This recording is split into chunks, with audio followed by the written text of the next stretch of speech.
That's right.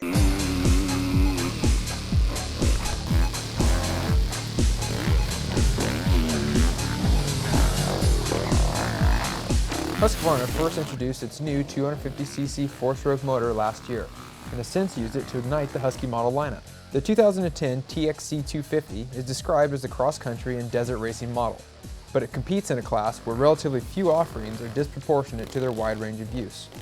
Husqvarna has taken the small and light approach. The new fuel-injected motor is claimed to weigh in the neighborhood of 48 pounds.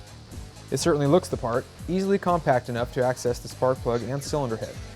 Still utilizing the left side exhaust, the motor is fed through a new Mikuni electronic fuel injection system, which is easy to modify with the use of a laptop computer. The TXC has a bog off the bottom end, but even with our limited testing, we were able to eliminate most of that with the tuning software.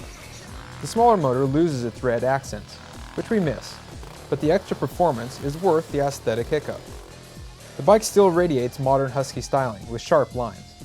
What the bike does get, thankfully, is electric start, while also retaining the kickstart option. Plus, the hot start lever now sits above the clutch. A 6-speed transmission lets the rider keep hold of the power band, which works best in the upper RPM. Older Husky 250s were known to be super peaky, but the 2010 has usable mid-range to go with that great top end.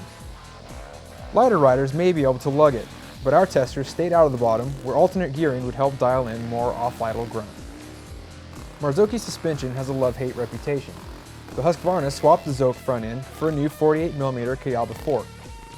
Husky still uses the Sachs rear shock, which is adjustable for preload, high and low compression, and rebound. Our 175-pound pro-level tester was able to extract everything the suspension could offer, but the bike provides a great balance for all off-road scenarios. Our TXC was fresh out of the crate, which means the suspension, motor, and 6-speed transmission will all loosen up with more runtime. At the end of our first ride, the TXC impressed us across the board. The ergonomics are neutral and comfortable. Suspension is compliant, sharp handling, and has a good baseline motor. Sorting out the fuel injection is just a matter of time and will depend on how the bike is intended to be used and modified. Compared to the rest of the 250 Enduros, Husqvarna's TXC is closest to the KTM 250 XCFW, which means it's in the upper echelon of the 250 off-road bikes.